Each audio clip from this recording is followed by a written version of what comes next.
Welcome to the HR TailorMade live series, Conversations with Consultants.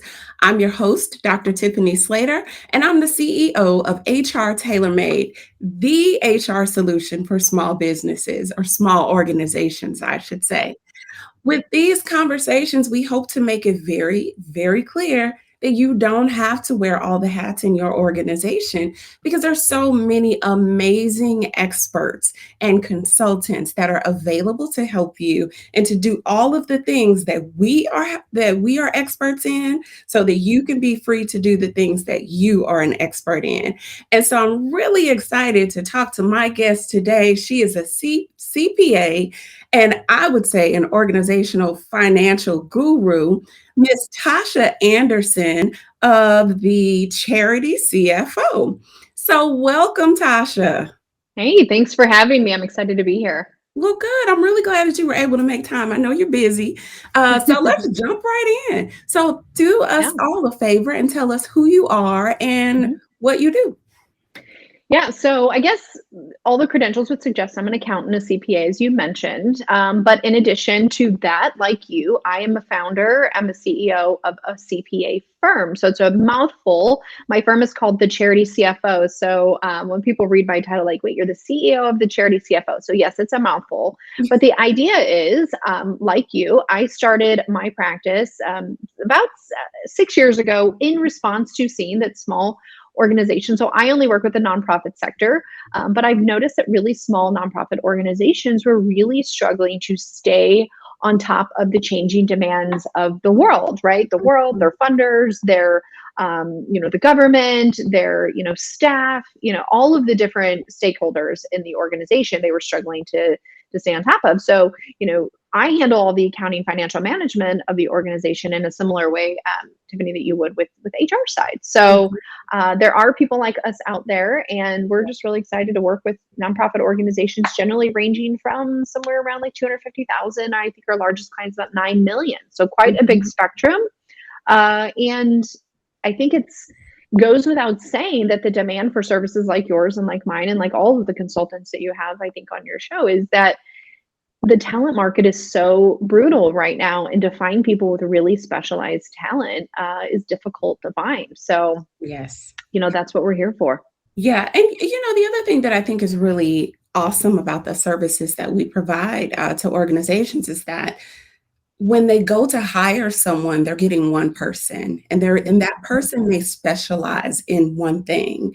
But when they Mhm. work with organizations like ours, firms and consultancies, you get more than one person, and you Mhm. have a breadth of knowledge and experience at your disposal. So Definitely. so do what was my question? I lost my question, my train of thought. Well, I would add to that, that I think the challenge is, and I'm sure HR is very similar because I've done HR in former lives, is part of my responsibilities. But I was actually talking to a CEO of a nonprofit the other day, and we were talking about marketing, for example. But I think this applies to any specialized skill. Mhm. And she was kind of, reflecting on the pretty significant retainer that they're paying for this marketing firm. And she was really struggling with that. And I mentioned to her, I said, listen, the reality is the world is becoming more specialized. The world is becoming bigger. There's more things that we all have to be responsible for. And one person just can't do all of those things. So whether it's marketing, whether it's accounting and finance, whether it's HR, that when you hire just a part-time person or even one person, right? Because part of my story is I used to be a CFO of a nonprofit. And Mhm. as part of that role, I was also in charge of HR, facilities, IT, like risk management, compliance of contracts, all of these hats. And I Yes, like to think I'm pretty good, but no one's that good, right. right? And so, I really was talking to this client of mine and just said, anybody that tells you they can do all of these things like on point perfectly every time, it's just not possible. The Mhm. world is too big, the experience base is too big. So, Tiffany, I think where you were going was that, when you hire a firm, you can tap into multiple Yeah, resources, right? yeah. And everybody wants their go to person, Mhm. right? I mean, everybody wants that. They want a go to person and they want to be able to ask one person all the questions. What I'm suggesting, and I would like that too, understanding that there are additional supports and resources for that person within a firm that they could go and tap in and get the answers that you need. Because not everybody is going to have, not one person is going to have all of those solutions for you. It's just not possible Absolutely. anymore. I think that's Tasha's biased opinion. Right. And I share that opinion. Absolutely. Mm-hmm. So what would you say is the biggest challenge that you've seen nonprofit founders struggle with as it relates to their finances? Oh, wow. Well, I think anyone listening would say getting the money to manage. I used to always say it's easy to manage money when you have money to manage, right? So, and that's more like fundraising, kind of a gray area of, is that financial related? But I think that the biggest challenge that nonprofit leaders, especially founders, kind of they evolve. The problems evolve. And I tell my clients, more money, more problems, right? And I would say that let's assume that you have some fundraising base. That's the initial problem, right? How to get money. And then kind of going beyond that is how to keep track of the money, how to keep track of the dollars, how to keep track of the reporting in a way that you can reproduce the records and the reports for all the different funding sources, right? So that's always a big issue. And then it's always the problem of, I don't know what I don't know, meaning I don't know that I was supposed to send a report to this funder. I didn't know that I had to send this form to the tax, to the state or the IRS, right? I didn't know that I had to set up payroll this way. I didn't know. They just don't know these things, right? Typically, and you work with this industry as well, that people that start nonprofits typically come through kind of the programmatic side of things. They've never ran a business with all of the business compliance issues, whether they're for-profit or nonprofit, it doesn't matter.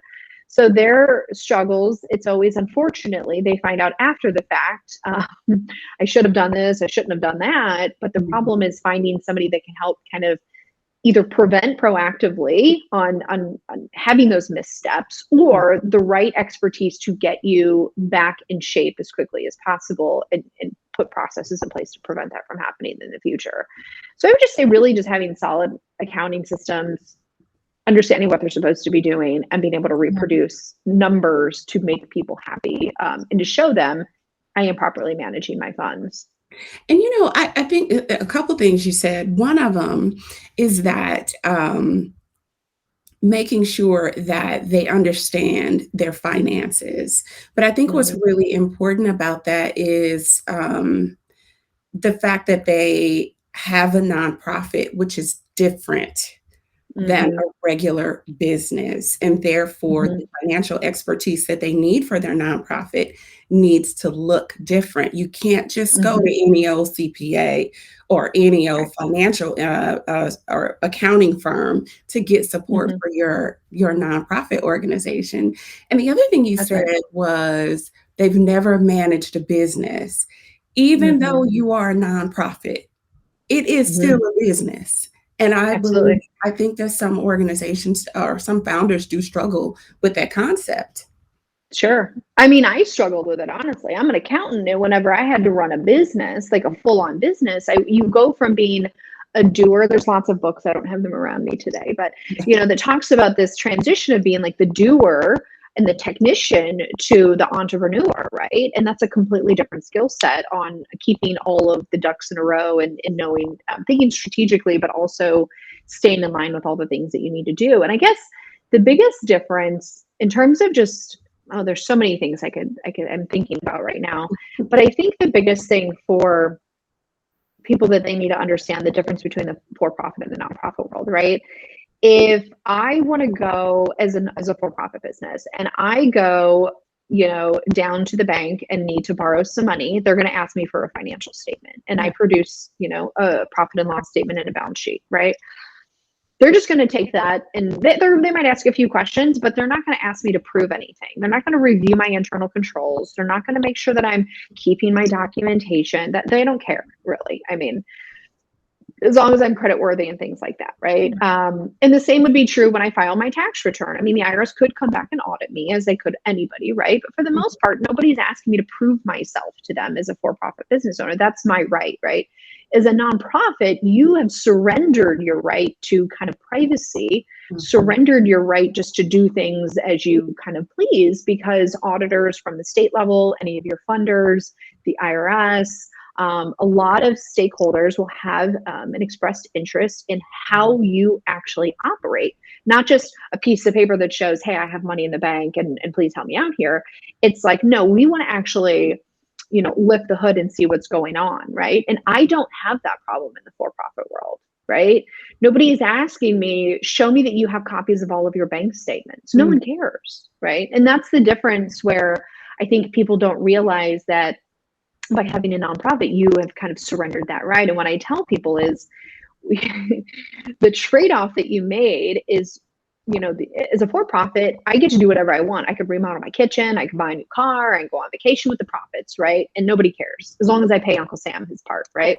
Right. The nonprofit world, the IRS says, you get to keep whatever we would have charged you in taxes, but you give up some of your freedoms and liberties, right? It's not actually your organization, it's the public's organization. So you need to be transparent about that. And you can't do whatever you want with that net income. You can't remodel your house. You can't buy a new car unless it's for the organization. You must reinvest that into the community, right? And so by trading that off, you give up a few things. And I don't think people always realize that you have made that compromise, that you've made that trade-off. And they're not starting with that in mind, that anybody can come in and ask me how I do things from the get-go. And I talk to nonprofit leaders all the time that have this, I call it the no shame, like no judgment zone.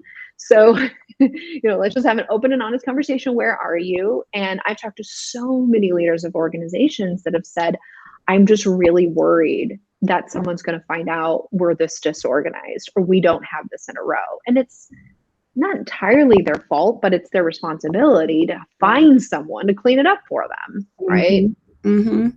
Absolutely. Yeah. Well, so what is the biggest misconception as it relates to working with a CPA versus a firm like yours, the Charity CFO? Yeah. So the biggest misconception is that the CPA is the holy grail of all things accounting related, right? That's like saying to an attorney, as long as you have a JD, you know anything and everything about account or law. And if there's any lawyers listening, and they would laugh, like there's just no way. It's just too broad. The same is true for accounting, right?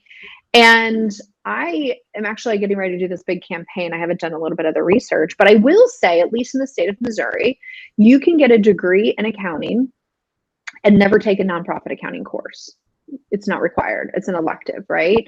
And then I have to fact check this, but the CPA exam, I don't know, because usually you have to have a degree, you have to meet certain credentials, you have to have certain coursework in order to even sit for the exam.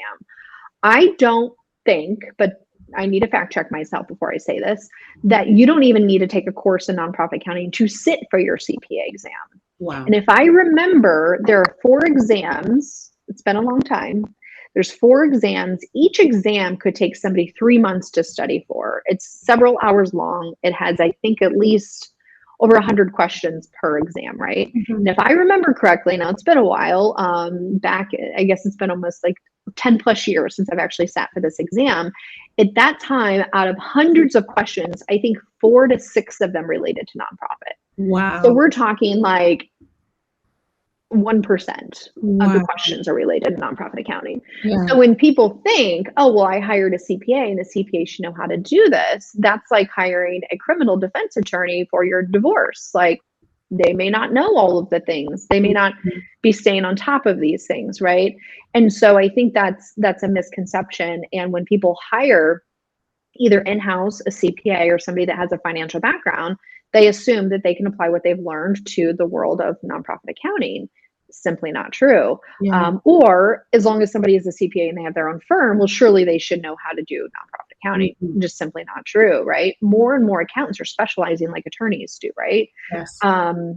So if you haven't worked with someone that understands nonprofit accounting, it can be challenging. And I will confess, like, usually smaller organizations that are very simplistic, a CPA or a different firm could certainly handle most of your work. It's usually when the internal operations and the administration of the finance become too complex, meaning you have all of these unrestricted donations. Nobody cares as long as you fulfill your mission, and it's really simple and it's basic bookkeeping. Fast forward to, I'm working with an organization right now that not only has their own operations, but they're the fiscal sponsor, which means they run the books for over 100 other nonprofits, Oh, right? So wow. it's very complex. A CPA on a different level would tell you, get out of my office, I'm not even entertaining this disaster, because you Yeah. basically have 100 little micro businesses within one business. Most CPAs just don't know how to keep track of that, do the reporting on that, or frankly, they just don't want to do that work. They want it much more simple. So that's really the difference. And I'll give you another example, not just CPA, because I think people think CPA is the holy grail of all things accounting. Not true, not true. Not all CPAs are created equally.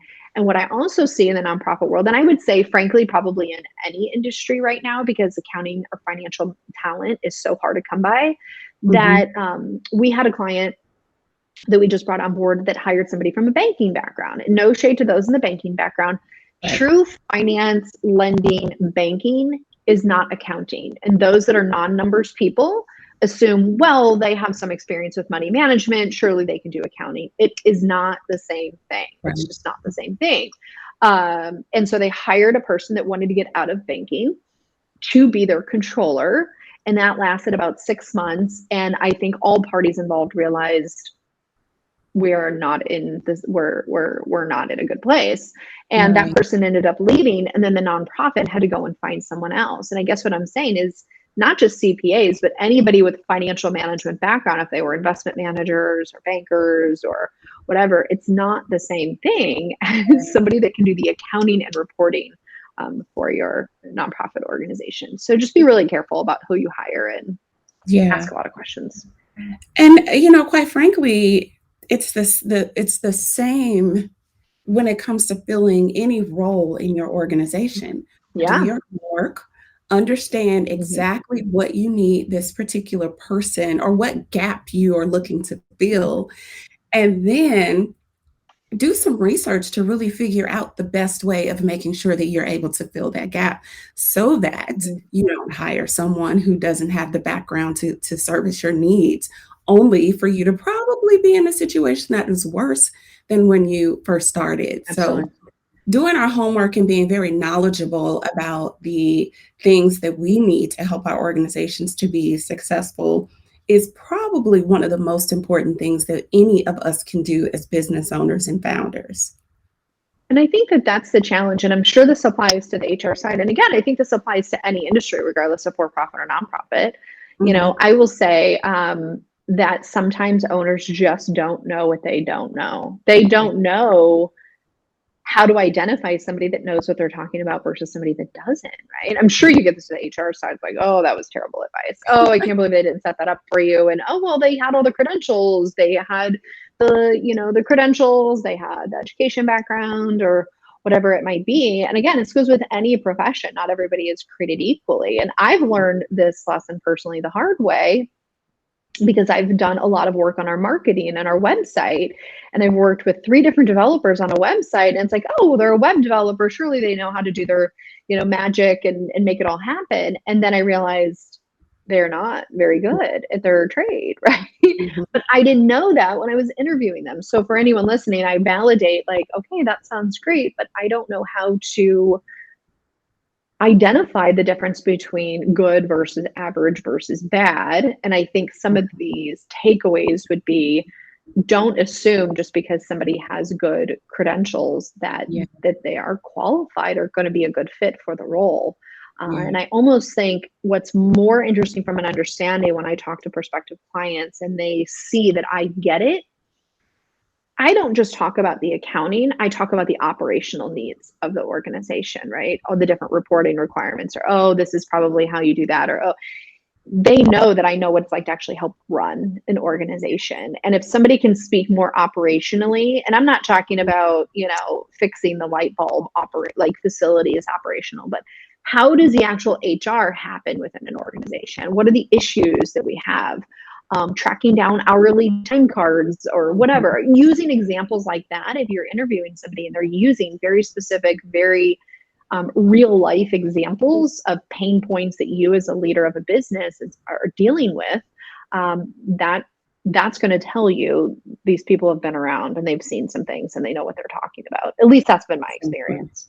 Absolutely. I completely agree. And the other way that they can tell is by watching all of the conversations with consultants, because Mhm. we tend to answer questions like that. What are some of the questions you need to ask when you're looking Yeah. for a marketing person, a financial person? And Mhm. the people that I tend to interview have a great reputation for doing good work. So Mhm. if you need a referral, go back through all of my Yes. conversations with consultants Mhm. and pick any person that I've interviewed. They are a guest because I've had some great conversations with them, and I trust that they are well accomplished and able to do exactly what it is that they set Yeah. out to do for their clients. So, Yeah. and That's a good point. referrals is always a great way to get, good information about consultants and people who can do work for you. Mhm. So if you have trusted alliances, if you or allies, if you will, that if they're working with a financial firm or a consultant that's doing good work for them, then call them. Because you Mhm. already know that they're doing great work. So start there. Mhm. Yeah. Mhm. Well, Absolutely. Yeah, you mhm. bring up a good point. Yes. Well, Tasha, so how can everyone reach you? I have your email address here. And just for the record, that is not a mistake. It is .co, not Yes. .com. Okay. Is there another way? There is another way. You can go to the charitycfo.com. I have two different emails. I have that for a reason. I have a method to my madness. I have a Okay. .com and a .co simply because I like to keep all my current client stuff separate from all of the other like outreach so that I don't get them all confused and forget or miss any messages. So I have a method to my madness. But go to the charitycfo.com with an M and you can check out some free resources we have on there, learn a little bit more about what we do, subscribe to our newsletter. Like you, Tiffany, we also have really good conversations with other consultants, specifically in the nonprofit space. We try to bring other talent because there's lots of problems and one person can't solve all the problems. So we work with a really great network of people as well. So you can check that out. You can also check out, we're on YouTube. So a lot of these videos that we have are on YouTube, and you can really just search the social media handle, thecharitycfo.com, and find us pretty much on any platform. So, or you can just email me and I can connect you with those resources too. I love it. Well, thank you so much, Tasha. I really, really appreciate your time and happy holidays to you and your family. Thank you. You too. Thank you. So I am so excited that I was able to have a conversation with Tosha Anderson of the Charity CFO.